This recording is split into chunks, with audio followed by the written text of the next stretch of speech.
Early May 1933. Another convoy was fighting for its life in the North Atlantic. German U-boats were circling in the darkness, slipping through the escort screen, firing into the merchant line, and disappearing before British destroyers could even react. It was the same nightmare pattern that had played out for 3 straight years. Convoys stalked, ships torpedoed, sailors lost in the freezing water. Then, over the span of just 30 days, 41 U-boats vanished. It was the sudden collapse of the entire German submarine campaign. And the strange part? The solution didn't come from new weapons, new ships, or some dramatic technological leap. It began in a cold basement in Liverpool, a chalk-marked floor, wooden ship models scattered across a painted ocean, and a 19-year-old girl the admirals barely noticed, even though she had warned them this collapse was coming. Her idea, dismissed as silly and childish, would flip the Battle of the Atlantic. The officers who walked into that basement thought they were watching a harmless training exercise. Just chalk lines, wooden models, and a girl sliding U-boats across the floor. But the moment the simulation started, the truth was impossible to ignore. Convoys died in the game exactly the way they were dying at sea. Every mistake, every gap, every sinking followed the same pattern. And the girl running the model, the one everyone had shrugged off, had been warning them about that pattern for months. By early 1943, the Atlantic campaign was close to collapse. Convoys were still leaving North America, but every crossing felt like a gamble. German U-boats were sinking ships at a pace no shipyard could keep up with. Escort crews fought as hard as they knew how, yet the casualty lists kept growing. Each month, more tonnage went to the bottom, and the forecasts became darker. If nothing changed, Britain would run short of fuel and food before the year was over. In February alone, the U-boats sank 63 merchant ships, more than 340,000 tons of supplies lost. And with those ships went over 2,300 sailors. It was a month that revealed the truth. The Atlantic wasn't just swallowing tonnage, it was swallowing crews. Then the numbers suddenly shifted. In May 1943, the U-boat fleet took a hit it could not ignore. 41 submarines failed to return from patrol in that single month. For a force built on skilled crews and careful coordination, those losses cut deep. The pressure on the Atlantic convoys finally began to ease. What made this turning point unusual was its source. It didn't come from a new weapon or a dramatic victory at sea. It began in a quiet room under Derby House in Liverpool, a floor painted like the Atlantic, chalk lines for grids, and wooden models for ships. This was the Western Approach's tactical unit, and the work in that basement would reshape the entire battle. The room under Derby House didn't look like a war room. Anyone walking in for the first time saw a basement with low ceilings and dim lights. The floor was painted blue to match the Atlantic. White chalk marked shipping lanes and grid squares. Wooden ships sat on the paint like pieces from a giant tabletop game. It seemed simple, almost improvised, but that simplicity was the point. Every inch of the floor represented real distances at sea. Every movement was timed with stopwatches. Every signal from an escort or a U-boat followed strict rules taken from actual combat reports. The result was a simulation far more honest than anything written in a manual. Because WA2 didn't rely on assumptions, it relied on what actually happened out there. The people running these games were mostly young women from the Women's Royal Naval Service. They handled the models, timed each maneuver, and tracked every course change. Most were in their late teens or early 20s. Few had ever served on a ship, but they understood the logic of the ocean. They learned how submarines shadowed convoys and how escorts reacted under pressure. They saw patterns the Navy had overlooked. Officers coming in from sea stood on a raised platform above the floor. From there, they issued orders just as they would on the bridge of a real escort. Their decisions were translated into movements on the painted map below. When they closed a gap, the model moved. When they missed a signal, the U-boat slipped forward. Nothing was softened. Nothing was adjusted to protect egos. The floor told the truth. In these sessions, WA2 recreated actual convoy battles with surprising accuracy. They replayed night attacks, wolf-pack strikes, and weather conditions that blinded radar. Some officers watched their own past battles unfold again on the paint. They saw mistakes they never noticed in the moment. They saw why a convoy lived, or why it didn't, and slowly, the core problem became impossible to ignore. Whenever an escort rushed toward a submarine contact, the protective ring around the convoy stretched thin. When it stretched too far, a gap opened. When a gap opened, another U-boat took advantage. Once the submarines reached the center of the formation, the damage was already done. WADA's floor didn't just show the failure, it showed the alternative. When escorts stayed tight and refused to chase, the screen held together. The convoy kept moving, and the U-boats, unable to find a clean path in, backed off or dove out of sight. The lesson was simple, but breaking old habits was not. Officers with years of sea experience had to learn from teenagers holding chalk and wooden ships. It was uncomfortable, it was humbling, but it was also necessary. And among those young women, one stood out more than the rest. Her name was Janet Okell. Janet Okell entered Derby House as one of the youngest women ever assigned there, 19 years old, fresh from mathematics classes, and carrying the calm focus of someone who solved problems by understanding their structure rather than forcing an answer. The pit felt overwhelming on her first days, not because of noise or activity, but because of how strange it looked. A basement with concrete walls, a floor painted deep blue, lines of chalk that cut across the room like the latitude and longitude of the North Atlantic. Small wooden ships, arranged in formations that shifted with each order, shouted from the platform above. Officers stood on the raised catwalk, reenacting convoy battles they had fought only weeks earlier. Every command, turn to port, increase speed, maintain course, translated instantly into movements below. One destroyer swung wide to investigate a suspected contact. Another held position near a merchant column. A third drifted half a mile too far from its station. From the floor, these changes looked subtle. From above, they looked harmless. But from the perspective of a submarine, hidden somewhere beyond the edges of the map, they were opportunities.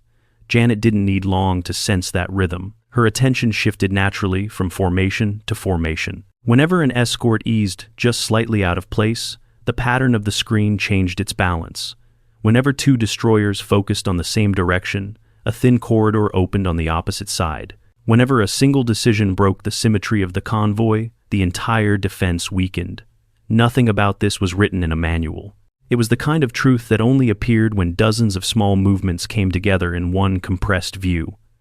Captain Gilbert Roberts saw her studying the floor more closely than everyone else, not with the excitement of a newcomer, but with the caution of someone who understood that the room was showing them things they were never meant to miss.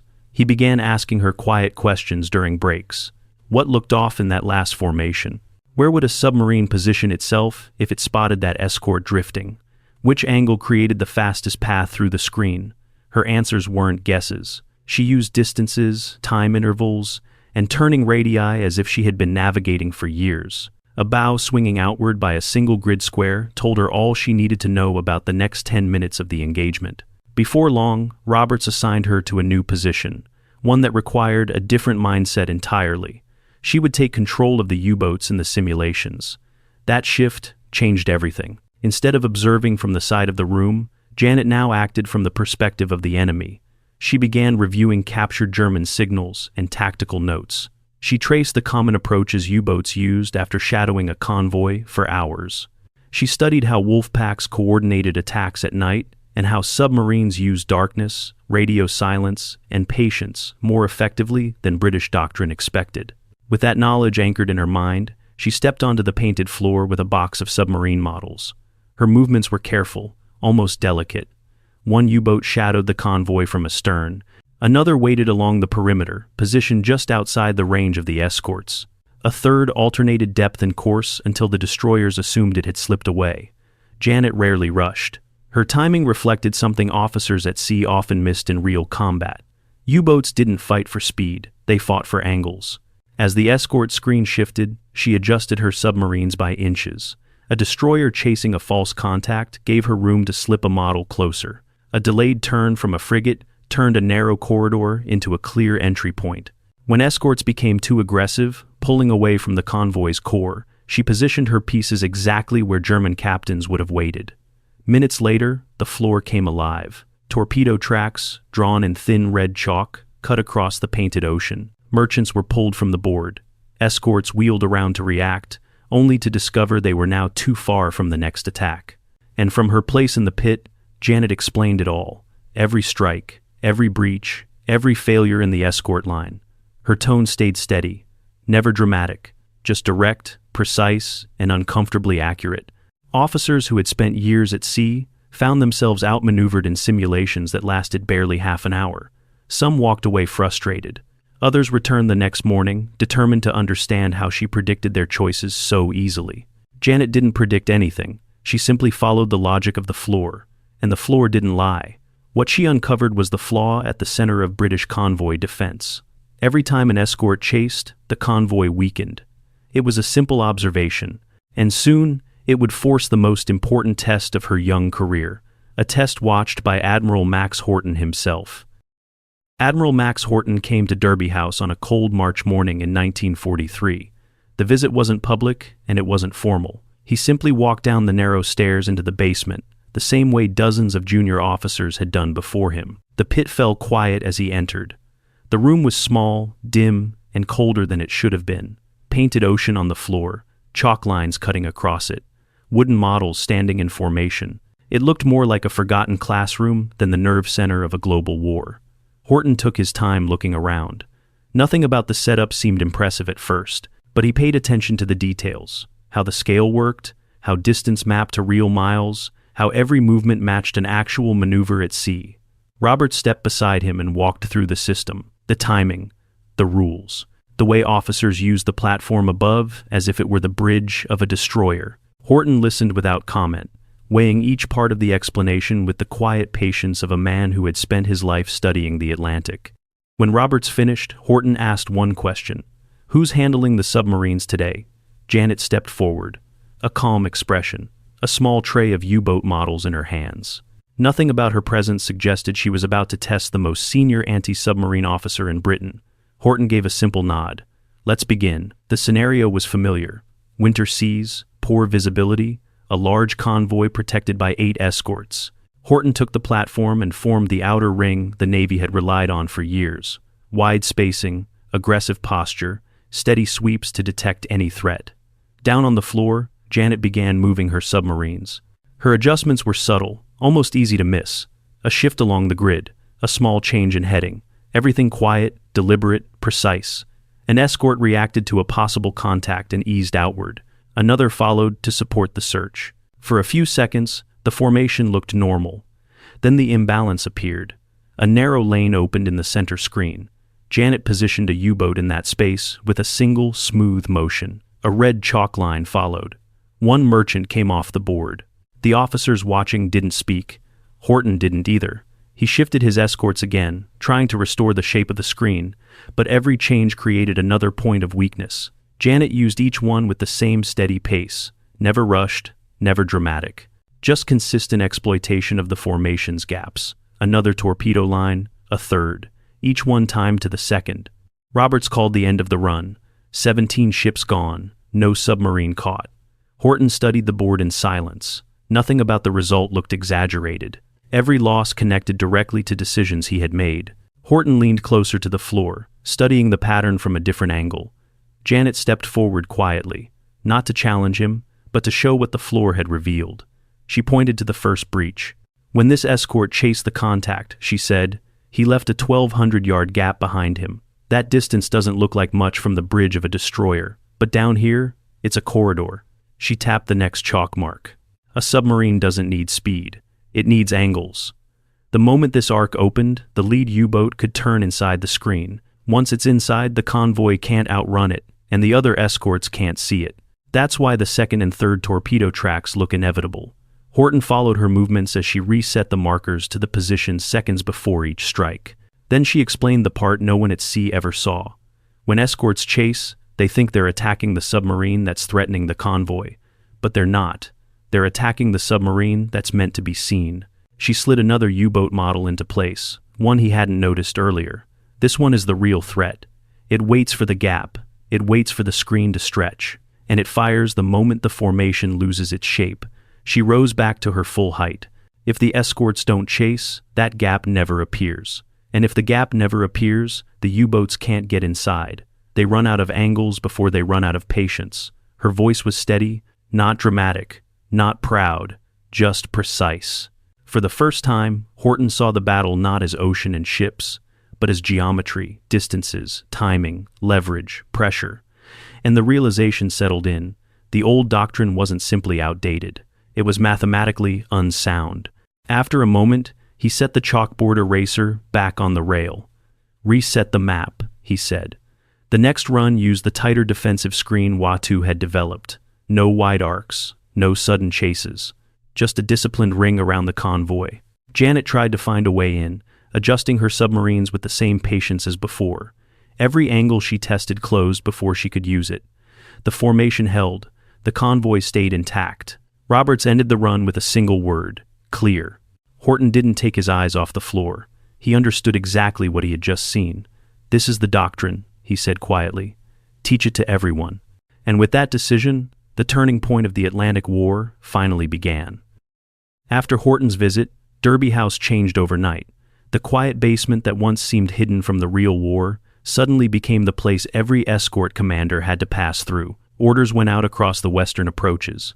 Commanders were told to report to Liverpool for immediate tactical instruction. No exceptions, no delays. Each officer would step into the pit, face the same simulations Horton had seen, and learn the new escort doctrine. Groups arrived one after another. Veterans who had survived multiple Atlantic crossings, young lieutenants fresh from training, men who believed in the old tactics, and others who weren't sure anymore. The WRNS guided them through the sessions. Janet handled many of the demonstrations herself. Some officers tried to beat her on the first run. Others hesitated, unsure how a teenager could represent an enemy they'd fought for months. But the floor treated everyone the same. If a formation stretched too thin, the opening appeared. If an escort chased too hard, the convoy weakened. Janet used the gaps with the same calm precision each time. By the end of the first week, most commanders understood the point. The problem wasn't bravery or skill. The problem was distance. When escorts left their stations to chase a contact, they exposed the convoy to the rest of the wolf pack. Watu showed them a different rhythm. Hold the line, stay tight, deny the angles, and force the submarines to withdraw. Training accelerated. More officers arrived. More simulations ran. Every session left chalk dust on the floor and a clearer understanding of how the Atlantic had to be fought. By early April, the new doctrine began reaching the sea. Convoys leaving Halifax and New York sailed with commanders who had just stood in the pit days earlier. They knew the pattern, they knew the traps, and they knew what would happen if they chased. Reports from the first crossings showed a shift. U-boats still shadowed the convoys, but the openings they depended on weren't appearing. Escorts held their formation. Attacks came late, hit nothing, and faded into the dark. German commanders noted the change too. Messages intercepted through intelligence mentioned convoys that behaved unnaturally tight and unusually disciplined. The old opportunities had begun to vanish. Then came May. The month opened with a series of aggressive Wolfpack deployments. Duanitz committed more submarines to the North Atlantic than at any point in the previous year. He expected results. He expected merchant shipping to fall in large numbers. Instead, something entirely different happened. Convoy after convoy reached port almost untouched.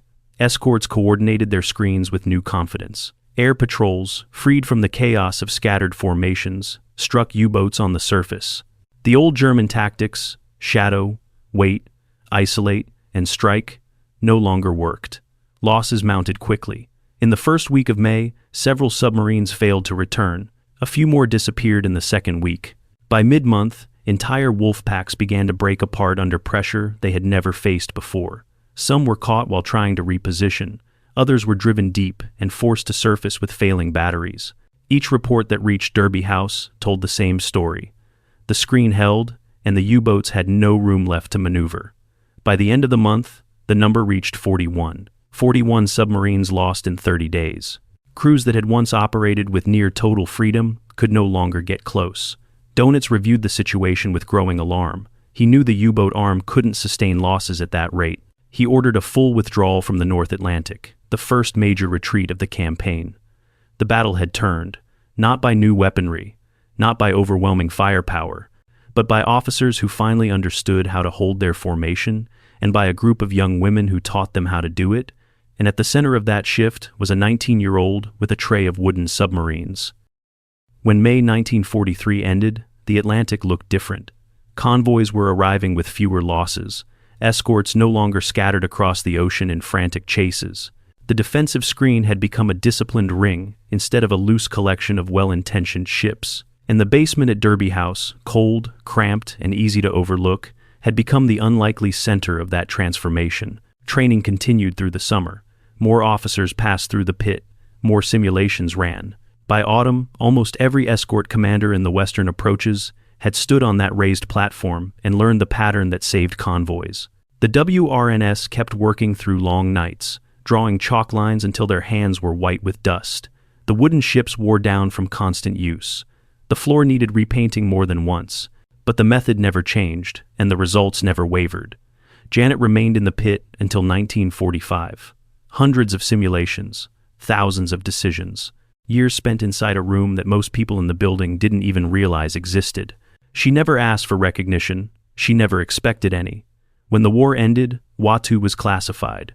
The staff signed the Official Secrets Act and returned to ordinary life. Some became teachers, others started families. A few stayed in the Navy. None could talk about what they had done. For decades, the basement's impact lived only in the memories of the officers who passed through it. Convoys had survived because of a doctrine they learned there, but the people who created that doctrine stayed anonymous. The story resurfaced slowly, a mention in a memoir, a footnote in a study, then more detailed research as files were declassified. Historians began piecing together what had happened beneath Derby House. The numbers were startling. Thousands of commanders trained, tactics adopted across 3 navies, merchant losses cut by more than 70% in the months after the new doctrine spread. The death toll collapsed too. A month earlier, more than 2,300 sailors had died in a single 30-day stretch. After the new tactics spread, that number dropped so sharply that convoy captains described it as the ocean going quiet, and the impact on the enemy was just as severe. 41 U-boats destroyed in a single month, an outcome the German Naval Command had never imagined. And woven through all of it was the work of a 19-year-old who understood patterns better than the doctrine of her time. Janet Okell passed away in 2009. Her obituary was a short paragraph. No mention of WATU, no hint of the lives saved by what she helped create, but the legacy still exists. Naval academies continue to teach escort concepts based on the principles developed in that basement. Defensive screens still rely on the same spacing rules that Janet demonstrated with chalk and wooden ships. Modern anti-submarine training still echoes the lessons she explained on the floor. If you walk through the National Maritime Museum in Greenwich today, you'll find a small display tucked between larger exhibits. A photograph from 1943 shows 11 young women standing in the pit, chalk dust on their uniforms, models at their feet. Janet is third from the left, focused, calm, unaware of the scale of what she was helping shape. No headline marked that moment. No broadcast announced the change. Yet the turning point of the Atlantic didn't happen aboard a battleship or in a war room full of admirals. It happened in a basement where people looked closely at a problem others had learned to ignore. And in that space, a young woman with no experience at sea helped end the deadliest chapter of the U-boat war. History often remembers the loud victories, the battles with fire and smoke, but sometimes the turning point comes from a piece of chalk, a quiet room, and someone who's willing to see what others don't.